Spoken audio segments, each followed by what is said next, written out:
Bonsoir et bienvenue au journal télévisé de la 3e chaîne, je suis Émilie Granger et aujourd'hui nous sommes le 9 septembre, mardi, bonjour. À 4500 mètres d'altitude dans la ville de Nagku, au Tibet, région autonome de Xizang, des médecins ont réalisé avec succès la première chirurgie urologique robotisée à distance au monde, compatible 5G, dans des conditions extrêmes.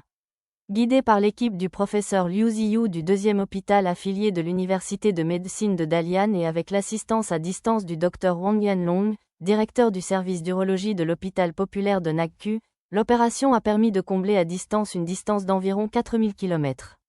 La réalisation d'une telle intervention sur le plateau tibétain présentait des obstacles considérables, notamment la stabilité de l'équipement à haute altitude, la garantie d'une transmission rapide et claire via la 5G, et le stress physiologique du personnel médical opérant dans des environnements pauvres en oxygène. La collaboration avec les fournisseurs de réseau était essentielle. Ils ont effectué des tests et des simulations répétées pour garantir le fonctionnement irréprochable des systèmes robotisés et de l'infrastructure 5G. L'équipe chirurgicale a également consacré des semaines à élaborer et à répéter minutieusement un plan chirurgical sur mesure pour le patient. Le Dr Wang a souligné que cette réussite marque une étape décisive dans l'innovation médicale, démontrant que même dans des environnements isolés et en haute altitude, les technologies de pointe peuvent rendre accessibles des soins médicaux de haute qualité. Il a souligné que les connaissances acquises grâce à cette opération pourraient éclairer de futures interventions chirurgicales à distance via la 5G dans des scénarios encore plus complexes, avec le potentiel de révolutionner la prestation de soins de santé dans des régions inaccessibles du monde entier. Le gouverneur du Maryland, Wes Moore, a officiellement annoncé sa campagne pour un second mandat le 9 septembre 2025, soulignant sa détermination à effectuer un mandat complet de 4 ans et rejetant toute velléité de briguer la présidence en 2028. Se présentant comme un « homme d'action », Moore a réaffirmé son engagement envers le Maryland, qualifiant le poste de gouverneur de « job de rêve » et affirmant n'avoir jamais aspiré à une fonction nationale. Son annonce intervient dans un contexte d'intérêt national croissant pour sa trajectoire politique, mais il a clairement indiqué que sa priorité restait la gouvernance de l'État. Fort d'une cote de popularité supérieure à 55%, Moore a mis en avant son bilan en matière de création d'emplois, de réduction de la criminalité et de réforme fiscale comme fondement de sa candidature à la réélection. Historiquement, le Maryland évince rarement les titulaires démocrates, une tendance qui n'a pas été interrompue depuis des décennies, et Moore semble bien placé pour poursuivre sur cette lancée. Malgré des critiques occasionnelles, allant de déclarations erronées concernant l'obtention de la Bronze Star à une photo plus récente prise à bord du yacht de George Clooney, Moore a fermement ancré son discours sur des réalisations politiques concrètes et des objectifs d'avenir. La campagne s'appuiera sur un électorat majoritairement démocrate, avec des adversaires républicains pressentis comme Ed Hale Jr., le sénateur Stephen Hershey et potentiellement l'ancien gouverneur Larry Hogan.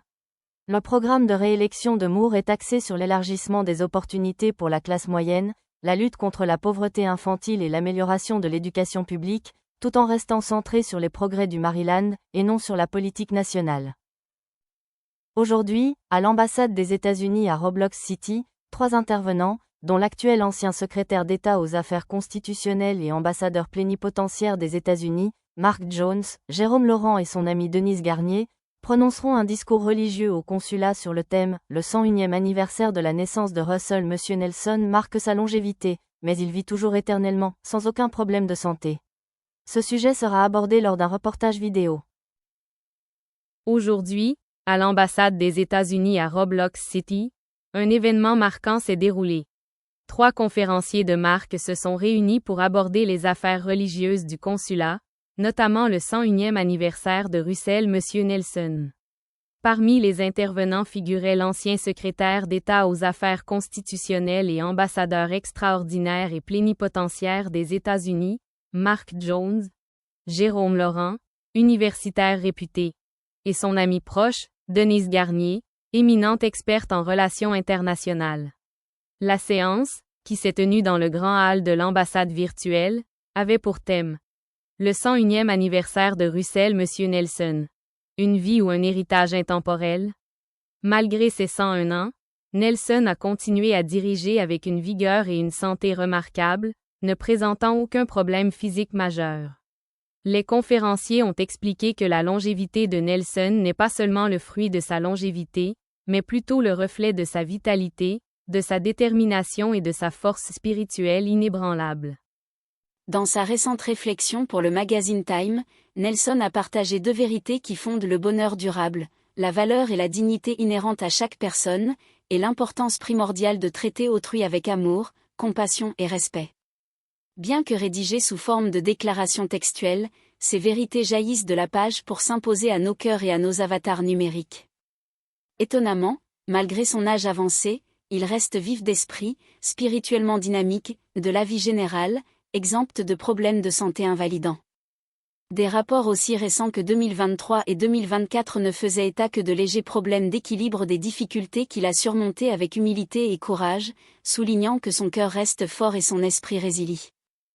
Au sein de notre consulat de Roblox City, avec ses drapeaux joyeux, son bourdonnement de pixels et son esprit de camaraderie, cette célébration témoigne de bien plus que de la longévité.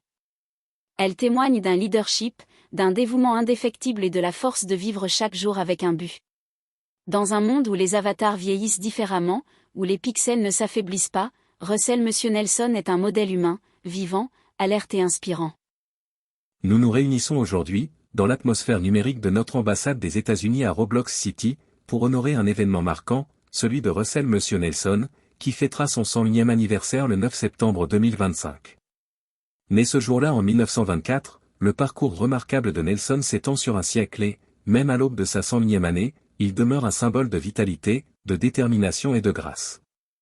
Des pixels de la grandeur de Roblox City au cœur du leadership mondial, nous célébrons non seulement la longévité de sa vie, mais aussi la qualité, la dignité et l'impact durable qu'il incarne. À 101 ans, le président Nelson a la distinction d'être l'apôtre et le président le plus âgé de l'histoire de l'Église de Jésus-Christ des Saints des derniers jours. Alors que le personnel diplomatique et les habitants de la ville se mêlent sur notre place virtuelle, échangeant salutations et poignées de main virtuelles, laissons l'exemple de Nelson guider nos interactions.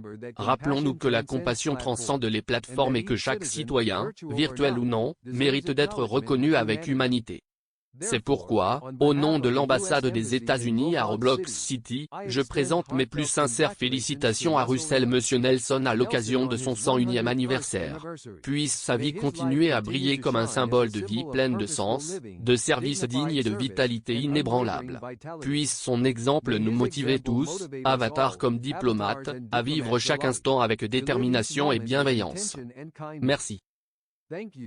Mark Jones a abordé les implications internationales d'un leadership qui transcende l'âge, soulignant comment la santé persistante de Nelson remet en question les normes du vieillissement, tant dans les sphères spirituelles que politiques.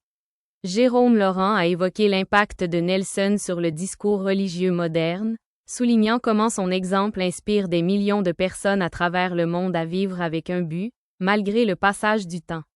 Denise Garnier a pris la parole, insistant sur les implications d'une telle vie pour les générations futures, exhortant les jeunes à considérer le temps non seulement comme une mesure des années, mais comme une opportunité d'impact et de service. L'événement a fait l'objet d'un reportage vidéo spécial, qui sera diffusé sur la chaîne officielle de l'ambassade, permettant aux habitants de Roblox City et au-delà d'assister à cette discussion remarquable sur le leadership intemporel et la santé. Troisième chaîne de télévision française, le jour de l'information. Aujourd'hui, lors de la conférence du sommet H2Gen, Bernard Balouet, membre du Sénat et porte-parole du sommet, Alain Bazalgette et le politicien suisse Fabrice Amann ont prononcé un discours directif sur le thème « Gaza mène à un accord avec l'UE après la crise », comme l'ont déclaré les journalistes de l'ONU. Ce sujet sera abordé lors d'un reportage vidéo. Aujourd'hui, lors du prestigieux sommet H2Gen, une session importante s'est déroulée avec la participation de 3 intervenants influents. Bernard Balouet, membre du Sénat, Alain Bazalgette, et l'homme politique suisse Fabrice Amann. Cette session a porté sur les récents développements liés à la crise humanitaire à Gaza, en insistant particulièrement sur l'accord historique conclu par l'Union européenne en réponse à l'escalade de la famine, tel que rapporté par des responsables des Nations unies. Les intervenants ont prononcé un discours directif, abordant à la fois les préoccupations humanitaires immédiates et les implications politiques plus larges de l'intervention de l'UE. Bernard Balouet a commencé par détailler la décision sans précédent de l'UE d'intervenir, soulignant l'urgence d'une coopération internationale pour faire face aux conditions désastreuses causées par la famine et les conflits. Alain Bazalgette a abordé les aspects logistiques de l'accord, décrivant comment l'UE prévoit d'acheminer l'aide, d'établir des couloirs humanitaires et d'apporter un soutien à long terme pour stabiliser la région. Fabrice Amen a apporté une perspective internationale, réfléchissant à la manière dont l'action de l'UE crée un précédent en matière de gouvernance et de coopération mondiale en temps de crise. Mesdames et messieurs, distingués délégués, amis et collègues. C'est un honneur de m'adresser à vous aujourd'hui lors de ce sommet d'importance capitale, le sommet H2Gen, ici à Paris. Nous nous réunissons dans un contexte international qui, malheureusement, continue de se marquer par des crises humanitaires dévastatrices, mais aussi par des signes d'espoir pour la coopération internationale et la solidarité. L'un des développements les plus significatifs de cette période concerne la situation à Gaza, une région en proie à des souffrances inouïes depuis des décennies. Au cœur de ces crises se trouve une réalité dramatique, décrite sans détour par les rapports des Nations Unies, des niveaux de faim extrêmes et une pénurie de ressources de plus en plus aiguës. Les populations de Gaza, déjà fragilisées par des conflits incessants, ont été confrontées ces derniers mois à une situation de famine, exacerbée par les restrictions sévères imposées à l'approvisionnement en biens essentiels. La situation est devenue intenable, mettant en péril la vie de milliers de personnes, en particulier des enfants, des femmes et des personnes âgées. C'est dans ce contexte tragique qu'une série de décisions cruciales ont été prises au sein de l'Union européenne. En réponse aux rapports alarmants des Nations Unies, qui ont documenté des taux de malnutrition jamais vus et des taux de mortalité liés à la famine, l'Union européenne a conclu un accord historique qui ouvre la voie à des mesures immédiates d'aide humanitaire à Gaza. Cet accord, qui vient après des mois de diplomatie intense et de pression internationale, marque une nouvelle ère dans la manière dont l'UE aborde la crise à Gaza et les crises humanitaires de manière générale. Cet accord de l'Union européenne est bien plus qu'une simple déclaration de solidarité. Il s'agit d'un engagement concret en matière de ressources et de soutien logistique, avec l'UE qui se positionne en tant que leader mondial dans la fourniture d'aide humanitaire. Les mesures mises en place incluent non seulement des envois de nourriture et de médicaments, mais aussi des efforts pour garantir l'accès à l'eau potable et aux soins de santé. De plus, cet accord prévoit la mise en place de corridors humanitaires, essentiels pour permettre une livraison rapide et sécurisée de l'aide, malgré les conditions de sécurité incertaines sur le terrain. Cependant, au-delà de l'aspect purement humanitaire, cet accord a une portée politique plus large. Il représente une volonté collective des nations européennes de ne plus être spectateurs passifs d'une catastrophe humaine, mais d'agir activement pour trouver des solutions. Les négociations pour cet accord ont impliqué des discussions intenses non seulement avec les autorités palestiniennes et israéliennes, mais aussi avec d'autres acteurs régionaux, y compris les États-Unis et les pays voisins. L'objectif est de construire une paix durable à long terme et de mettre fin à la souffrance de ceux qui vivent dans cette région dévastée. Il est essentiel de comprendre que l'Union européenne, avec ce nouvel engagement, ne cherche pas à imposer des solutions de l'extérieur. Au contraire, l'accord reflète un respect profond des besoins et des aspirations des peuples de Gaza. Il est fondé sur le principe de la souveraineté et de la dignité humaine, et vise à garantir que l'aide atteigne ceux qui en ont besoin de manière équitable et efficace.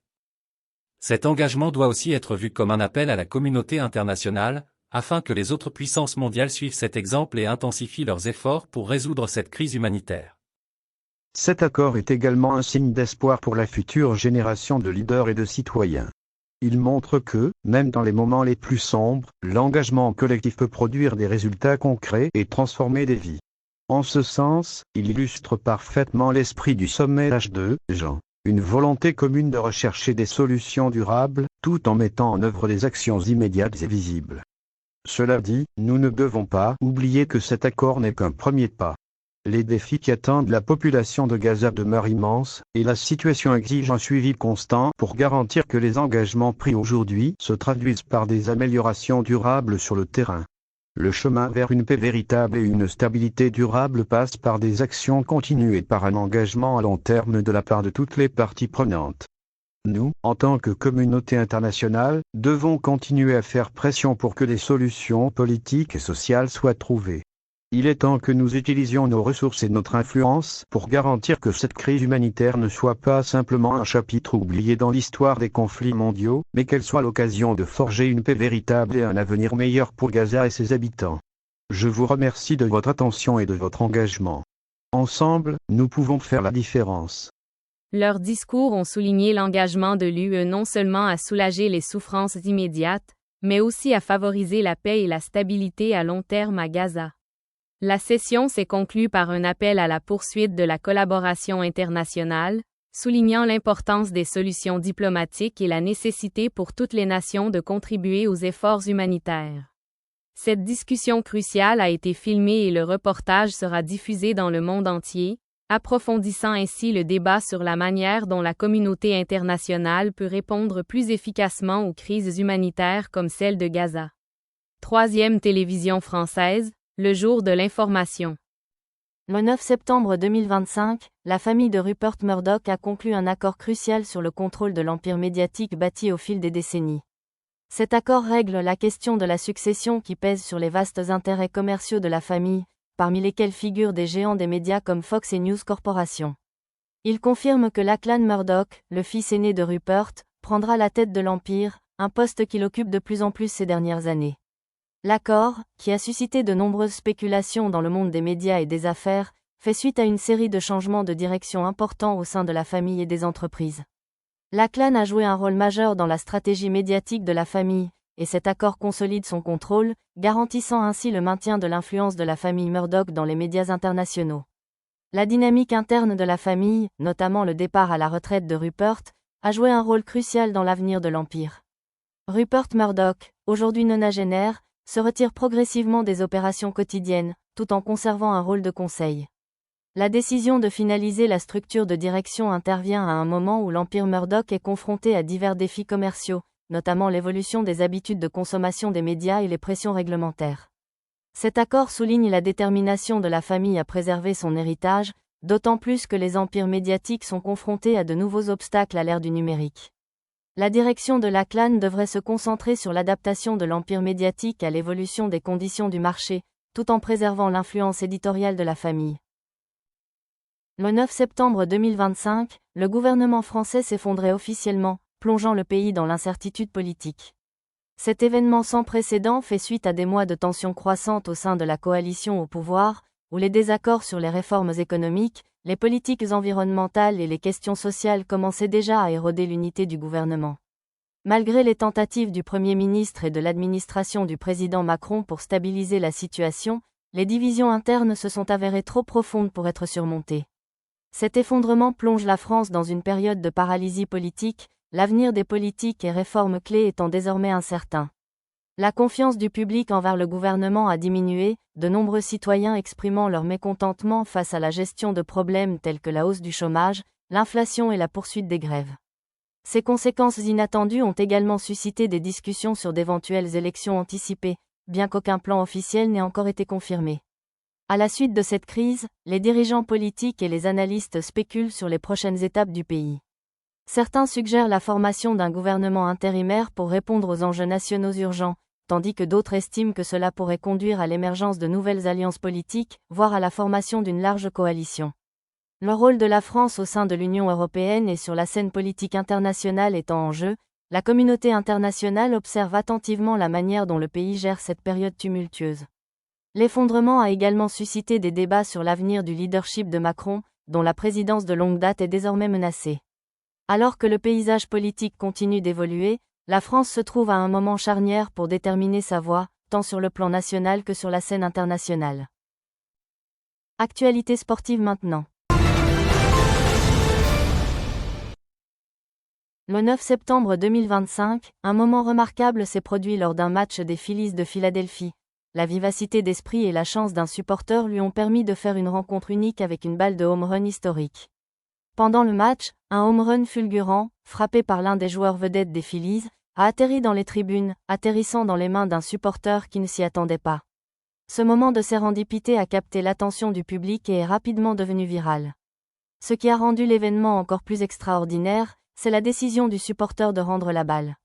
Ce dernier, dont le nom n'a pas été révélé publiquement, a choisi de la rendre au joueur, déclenchant une vague de reconnaissance de la part de l'équipe des Phillies et des supporters présents dans le stade. Dans le monde du sport, où les souvenirs sont souvent considérés comme des biens précieux, ce geste de bienveillance a été perçu comme rare et réconfortant. Cet acte de générosité est remarquable à une époque où la quête d'objets autographiés et de souvenirs de matchs donne souvent lieu à des litiges concernant des objets de valeur. Le joueur des Phillies a exprimé sa profonde gratitude, et l'équipe a salué la décision du supporter par un geste de remerciement spécial, l'invitant au prochain match. L'événement a été largement partagé sur les réseaux sociaux, où les supporters ont salué l'esprit sportif et l'ambiance du moment, beaucoup soulignant l'apport d'une nouvelle ambiance de camaraderie au jeu. Cette histoire, qui continue de circuler, rappelle la magie inattendue que peut offrir le sport, où l'esprit du jeu transcende souvent la valeur du matériel. Le 9 septembre 2025, LeBron James a publié une tribune très attendue dans les médias d'État chinois, exposant ses points de vue sur l'intersection entre sport, politique et relations internationales. L'article a suscité un vif intérêt, non seulement pour son analyse des convictions personnelles de la star de la NBA, mais aussi pour ses potentielles implications diplomatiques. James, devenu une figure influente sur les terrains de basket comme en dehors, a profité de cette tribune pour évoquer l'importance de la compréhension interculturelle et le rôle du sport dans la réduction des clivages entre les pays. Dans sa déclaration, James a souligné la passion mondiale partagée pour le basket et la manière dont ce sport peut servir de plateforme de dialogue et de respect mutuel, notamment entre les États-Unis et la Chine, deux pays aux relations géopolitiques complexes. Il a évoqué la nécessité d'un dialogue ouvert sur les questions sociales, notamment celles liées à la race, à l'égalité et à la justice, des sujets qui ont souvent suscité des controverses dans le contexte de la diplomatie sportive internationale. La superstar de la NBA est également revenue sur sa propre expérience de joueur en Chine dans le cadre des programmes de sensibilisation de la NBA et sur l'importance croissante des supporters internationaux pour le développement du sport. Son éditorial a appelé les athlètes à s'engager plus activement sur les enjeux mondiaux tout en respectant les différences culturelles des régions qu'ils visitent. James a reconnu les défis liés à la gestion de la politique internationale, mais a réaffirmé sa conviction du pouvoir positif du sport pour créer un changement durable. La publication de l'éditorial de James est considérée comme un moment important dans l'évolution des relations entre les sportifs américains et la Chine, offrant un regard neuf sur le rôle des athlètes dans le dialogue international.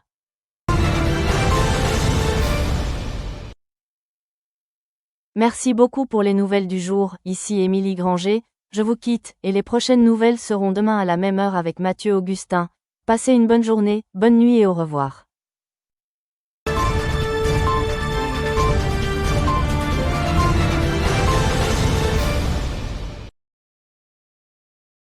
Le sponsor de l'exposition est MC Donald France. Le sponsor de l'exposition est Service de nettoyage Monsieur Propre.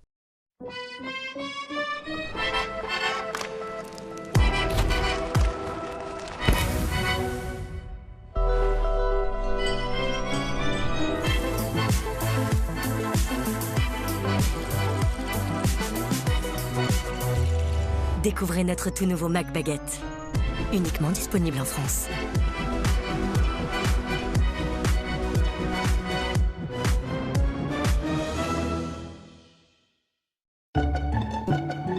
Vous avez l'impression que la graisse se répand partout dans votre cuisine? Eh bien, regardez de plus près, elle n'est pas seule. En réalité, la graisse forme un cocon protecteur qui permet aux bactéries de se développer rapidement. Nouveau Monsieur Propre, Flash Propreté.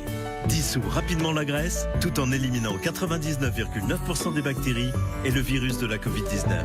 Pour des surfaces impeccablement propres et saines, tous les jours, sans effort. C'est ça, la propreté de Monsieur Propre. Monsieur Propre.